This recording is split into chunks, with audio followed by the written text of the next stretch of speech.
नमस्कार दोस्तों, स्वागत है आपका कॉन्सेप्ट रिजल्ट में। कैसे हैं आप लोग? आई होप सभी लोग अच्छे होंगे, सभी लोग बेहतर होंगे। देखिए भाई मेरे, जो अभी जजमेंट आया है अभी हाई कोर्ट का, ये बिहार एलआरसी पे, इसको थोड़ा सा हम लोग देखेंगे, ठीक है। यहाँ पे सारा चीज़ हम लोग देखेंगे, सारा चीज़ को हिंदी में बहुत ही अच्छे तरीके से आपको समझाएंगे, ठीक है।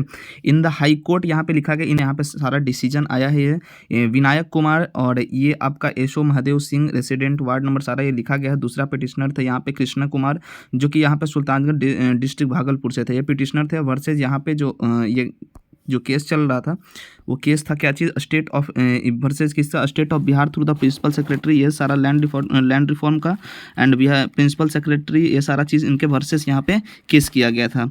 ये सारे रिगार्डिंग यहाँ पे जो जजमेंट आया है, इसको सारे चीज़ को हम लोग थोड़ा सा अच्छे तरीके से देखते हैं। ये पूरा 17 पेज का ये जजमेंट अच्छे तरीके से आपको पूरा अच्छे से हिंदी वे में आपको समझा दिया जा रहा है, ठीक है। तो आप लोग वीडियो के अंत तक बने रहिएगा। चैनल पर नए हैं तो चैनल को सब्सक्राइब जरूर कर लीजिएगा, और ऐसे ही न्यू वीडियो के लिए मेरे चैनल से भी जुड़ जाइएगा, टेलीग्राम ग्रुप से भी ज्वाइन हो जाएगा। तो चलिए मेरे भाई स्टार्ट करते हैं। हम लोग थोड़ा सा आमंत्रित किए गए हैं।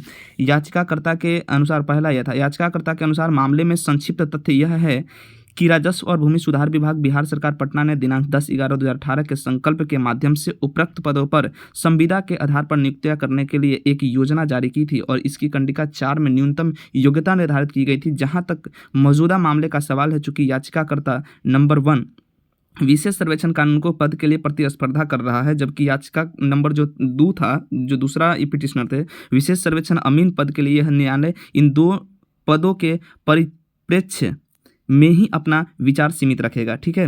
उपरोक्त संकल्प में विशेष सर्वेक्षण अमीन पद के लिए उपरोक्त संकल्प में दिनांक इतना 10/11/2018 पद पर नियुक्त होने के लिए उम्मीदवार के पास न्यूनतम योग्यता होनी चाहिए। विशेष सर्वेक्षण कानूनों के लिए सिविल इंजीनियरिंग में डिप्लोमा के साथ साथ न्यूनतम 2 साल का अनुभव होना चाहिए, जबकि विशेष सर्वेक्षण अमीन के पद के लिए सिविल इंजीनियरिंग में डिप्लोमा होना चाहिए। राजस्व और भूमि सुधार विभाग बिहार सरकार ने तब 27/2/2019 की अधिसूचना के माध्यम से बिहार विशेष सर्वेक्षण संविदा कर्मचारी नियम 2019 को अधिसूचित किया था, और विशेष सर्वेक्षण कानून को और विशेष सर्वेक्षण अमीन के पद के लिए निर्धारित न्यूनतम योग्यता डिप्लोमा है। सिविल इंजीनियरिंग में प्लस न्यूनतम 2 वर्ष का अनुभव और क्रमशः सिविल इंजीनियरिंग में डिप्लोमा। उक्त नियमों को दिनांक 20/12/2022 की अधिसूचना के माध्यम से संशोधित किया गया था। हालांकि न्यूनतम शैक्षणिक योग्यता वही रही। इसके बाद राजस्व एवं भूमि सुधार विभाग बिहार सरकार पटना द्वारा 11/4/2023 को प्रश्नगत विज्ञापन जारी किया गया था। हालांकि उक्त विज्ञापन में न्यूनतम योग्यता में बदलाव किया गया है, और विशेष सर्वेक्षण कानूनगो के पद के लिए न्यूनतम निर्धारित योग्यता है संबंधित राज्य के राज्य तकनीकी शिक्षा बोर्ड, यहाँ पे समझिएगा। इसके बाद SBTE के रूप में संदर्भित, यहाँ पे सारा चीज़ दिया गया, ये थोड़ा सा समझिएगा इसको, ठीक है। SBTE से जो भी हैं और राज्य के तकनीकी जो भी SBTE के साथ पंजीकृत और AICTE द्वारा मान्यता प्राप्त संस्थान सिविल इंजीनियरिंग में 3 साल का डिप्लोमा। इसी प्रकार विशेष सर्वेक्षण अमीन पद के लिए निर्धारित न्यूनतम योग्यता संबंधित राज्य के SBTE के साथ पंजीकृत और AICTE द्वारा मान्यता प्राप्त संस्थान से सिविल इंजीनियरिंग में 3 साल का डिप्लोमा है। हालांकि याचिकाकर्ता नंबर ऐसा कहा गया कि उसने दिनांक 11/4/2023 के उपरोक्त विज्ञापन के अनुसरण में विशेष सर्वेक्षण कानूनगो के पद पर नियुक्त होने के लिए आवेदन नहीं किया है, ठीक है। जो है ये इन्होंने आवेदन क्या है, नहीं किया है इन्होंने आवेदन, ठीक है। इन्होंने आवेदन क्या है, नहीं किया है कानूनगो वाला, नंबर 1 वाले।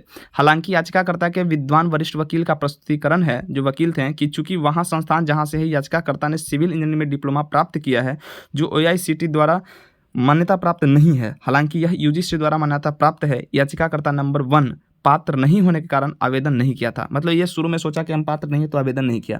फिर भी हालांकि याचिकाकर्ता नंबर जो 2 ने विशेष सर्वेक्षण अमीन पद के लिए आवेदन किया था, हालांकि उनकी उम्मीदवारी पर विचार नहीं किया गया। काउंसलिंग के समय, ये सारा पिटिशन का यहाँ पे सारा उनका जो काउंटर अटैक सवाल है, सारा चीज़ वो मतलब अपना जवाब दे रहे हैं सारा चीज़। काउंसलिंग के समय और इसके बजाय याचिकाकर्ता नंबर जो 2 है, उनको लिखित में इस तथ्य का सबूत देने के लिए कहा गया कि जिस संस्थान से उसने सिविल इंजीनियरिंग में डिप्लोमा प्राप्त किया है, उसे AICTE से मान्यता प्राप्त है, ठीक है। याचिकाकर्ता के विद्वान वरिष्ठ वकील ने आगे कहा कि एक अच्छी तरह से स्थापित कानून की चयन प्रक्रिया के संचालन के प्रयोजन के लिए विज्ञापन में निर्धारित न्यूनतम योग्यता कानून नियमों के में निर्धारित योग्यताओं के विपरीत नहीं हो सकती। बात सही है। इस प्रकार यह तर्क दिया गया है कि वर्तमान मामले में उपरोक्त विज्ञापन यानी दिनांक 11/4/2023 को BCECB द्वारा विशेष सर्वेक्षण कानून को विशेष सर्वेक्षण अमीन सहित विभिन्न पदों पर नियुक्तियां करने के लिए जारी किया गया विज्ञापन उक्त के लिए न्यूनतम योग्यता निर्धारित करता है। संबंधित राज्य के SBTE के साथ पंजीकृत और AICTE द्वारा मान्यता प्राप्त संस्थान से सिविल इंजीनियरिंग में 3 साल के डिप्लोमा के रूप में 2 पद। हालांकि उक्त नुस्खा निर्धारित न्यूनतम पात्रता योग के विपरीत है।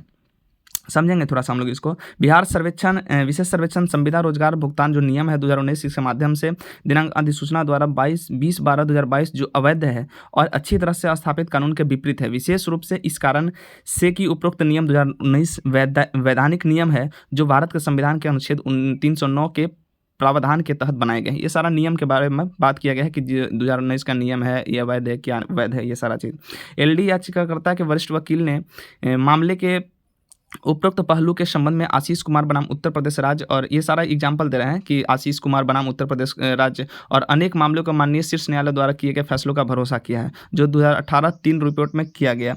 SSC 55 जिसमें माननीय सर्वोच्च न्यायालय ने माना है कि जब विज्ञापन और वैधानिक नियमों में भिन्नता होती है, समझिएगा थोड़ा सा, जब विज्ञापन और नियम दोनों में भिन्नता होती है तो वैधानिक नियमों को प्राथमिकता दी जाती है। इस संबंध में आशीष कुमार के मामले में दिए गए उक्त निर्णय के पैराग्राफ 27 को पुनः प्रस्तुत करना फायदेमंद होगा। यहाँ पे देखिएगा, यहाँ नीचे 27 विज्ञापन कोई विभाग वैधानिक नियमों के विपरीत हो तो देना होगा।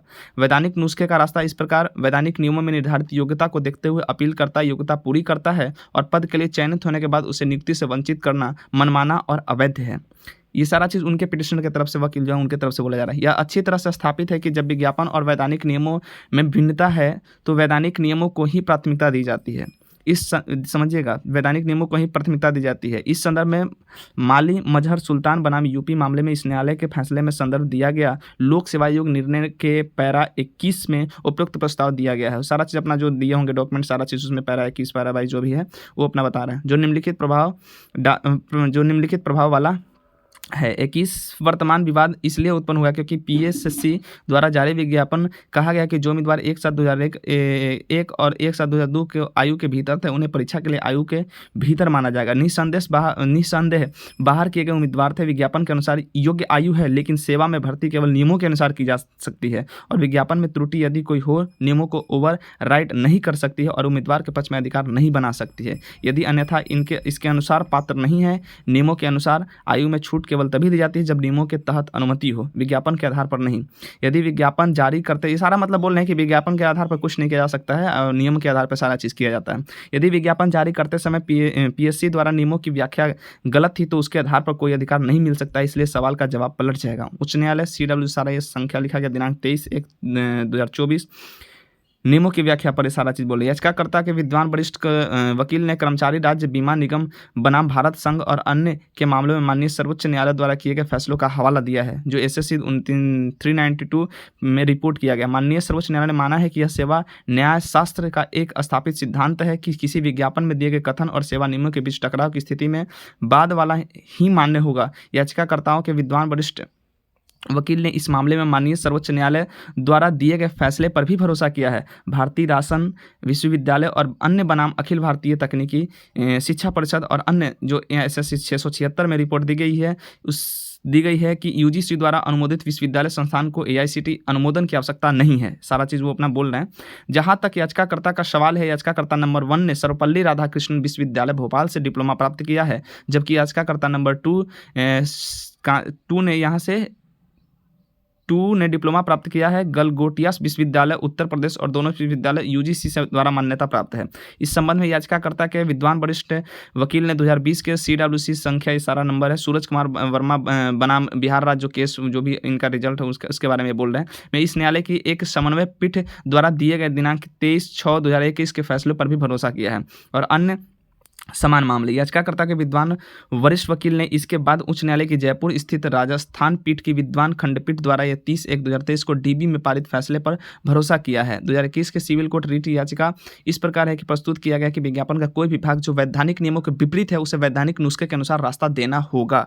इसके विपरीत प्रतिवादी राज्य के विद्वान वकील श्री साजिद सलीम खान ने वर्तमान मामले में दायर जवाबी हलफनामे का हवाला देते हुए प्रस्तुत किया है कि न तो विज्ञापन मुख्य रिट याचिका में संलग्न किया गया है और न ही संस्थानों का विवरण या विश्वविद्यालय कहाँ से है, मतलब मान्यता प्राप्त है, उन्होंने जो डिप्लोमा प्राप्त किया है उसका उल्लेख रिट याचिका में किया गया है और उनके आवेदन पत्रों की अस्वीकृति के संबंध में याचिकाकर्ता के दावे को साबित करने के लिए रिकॉर्ड पर कुछ भी नहीं है। इसके विपरीत यह प्रस्तुत किया गया है कि जाँच करने में पाया गया कि याचिकाकर्ता नंबर 1 जो है वो सर्वपल्ली राधाकृष्णन भोपाल से सिविल में डिप्लोमा करने के आधार पर, अनुबंध के आधार पर विशेष सर्वेक्षण अमीन के रूप में काम कर रहा है, एक तथ्य जिसे उसने छुपाया है। ठीक है, यह भी प्रस्तुत किया गया है कि ऐसी रिट याचिका जहां याचिकाकर्ता साफ हाथों से अदालत में नहीं जाते, उन्हें दहलीज पर भी बाहर कर देना आवश्यक है।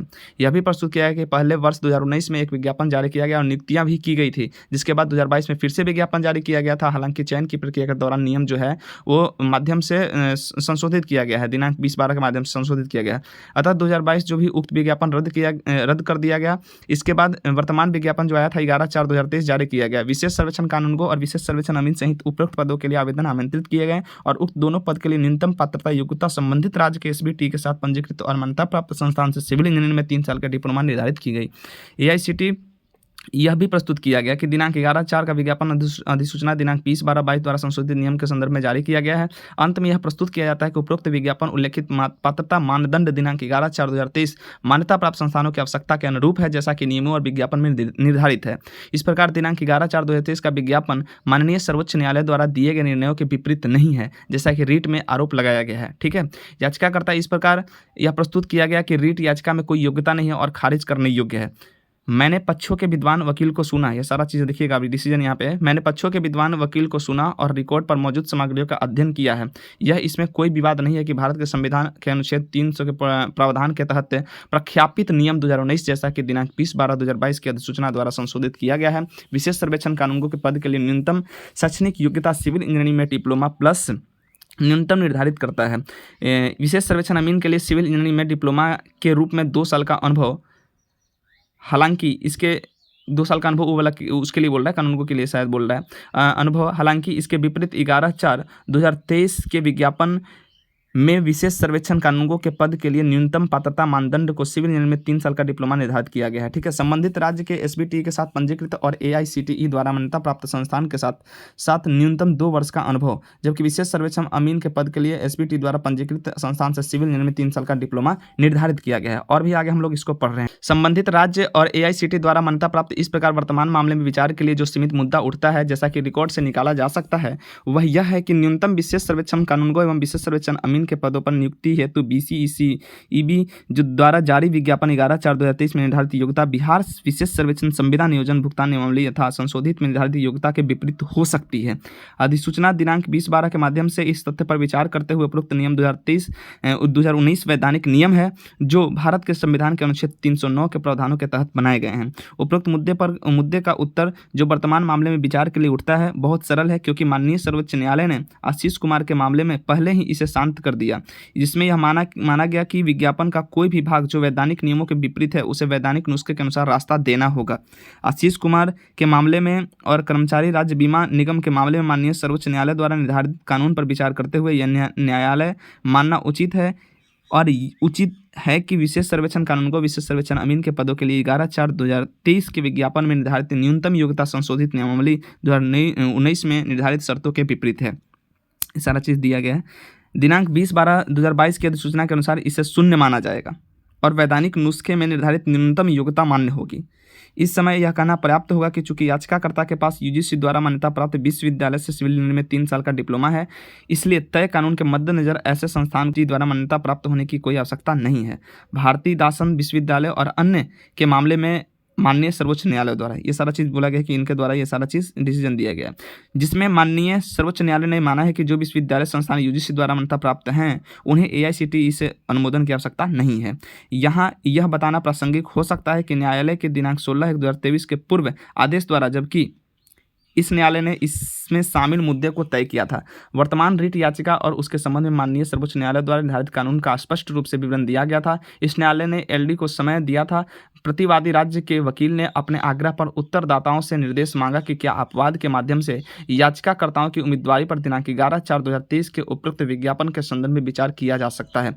लेकिन विद्वान वकील के लिए प्रतिवादी राज्य निर्देश पर प्रस्तुत करता है कि याचिकाकर्ता की उम्मीदवारी पर केवल तभी विचार किया जा सकता है, राज्य के वकील बोल रहे हैं, तभी विचार किया जा सकता है जब यह न्यायालय ऐसा निर्देश दे। मतलब कि याचिकाकर्ता की उम्मीदवारी के लिए सारा चीज़ बोल रहे हैं ये राज्य सरकार की ओर से। मामले को देखते हुए यह न्यायालय वर्तमान मामले की सुनवाई के लिए आगे बढ़ा और वर्तमान निर्णय सुना रहा है। अब निर्णय देखिएगा यहाँ पे, मामले के तथ्यों और परिस्थितियों और पूर्वगामी कारणों को ध्यान में रखते हुए न्यायालय क्रमशः विशेष सर्वेक्षण कानूनगो और विशेष सर्वेक्षण अमीन के पदों के लिए याचिकाकर्ताओं की उम्मीदवारी पर विचार करने के लिए उत्तरदाताओं को निर्देश देना उचित समझता है। हालांकि वह स्वयं को संपूर्ण को रद्द करने से रोकता है। समझिएगा थोड़ा सा, वह स्वयं को संपूर्ण को रद्द करने से रोकता है।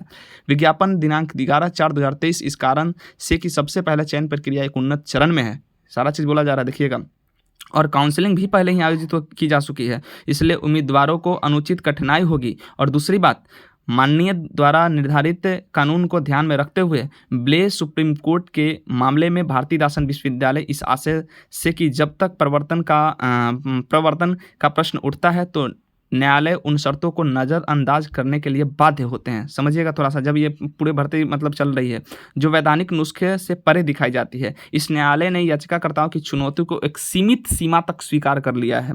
व्यक्तिगत रूप से यानी दिनांक 11/4/2023 के विज्ञापन में निर्धारित न्यूनतम योग्यता की सीमा तक दिनांक 20/12/2022 की अधिसूचना द्वारा संशोधित नियम 2019 के विपरीत होने के कारण जहां तक विशेष सर्वेक्षण कानून को विशेष सर्वेक्षण अमीन के पदों का संबंध है, इस प्रकार इस तथ्य पर विचार करते हुए विशेष सर्वेक्षण कानून को विशेष सर्वेक्षण अमीन के पद से संबंधित विज्ञापन में निर्धारित न्यूनतम योग्यता में निर्दिष्ट के विपरीत है जैसा कि संशोधित है। अधिसूचना दिनांक 20/12/2022 के अनुसार यह न्यायालय यह देखेगा कि याचिकाकर्ताओं की उम्मीदवारी पर उपरोक्त विज्ञापन 11/4/2023 के तहत नए सिरे से विचार किया जाएगा, लेकिन अधिसूचना 20/12 द्वारा संशोधित नियम की योग्यता के अनुसार है। ठीक है, रिट याचिका उपरोक्त सीमा तक स्वीकार की जाती है, यानी कि जो उनका याचिका था वो स्वीकार कर लिया गया है और उनको कोई यहाँ पे चांस दिया जाएगा। यहाँ पे आपको दिख ही रहा होगा यहाँ पे कि कठिनाई होगी, ये सारा चीज़ ध्यान में रखा जा रहा है कि जो भी और उम्मीदवार उनको कठिनाई होगी क्योंकि ये काफ़ी चरण में है, यानी कि कैंसिल होने की यहाँ पे नहीं दिख रही है। यहाँ पे सारा चीज़ यहाँ पे दिया गया है कि देखिएगा थोड़ा सा, इसको हम लोग देखेंगे। यहाँ पे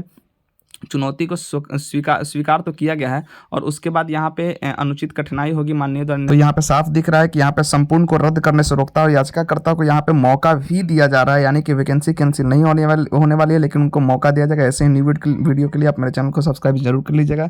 तब तक के लिए चलते हैं मेरे भाई, मिलते हैं नेक्स्ट वीडियो में। तब तक के लिए थैंक यू मेरे भाई, जय हिंद मेरे दोस्त।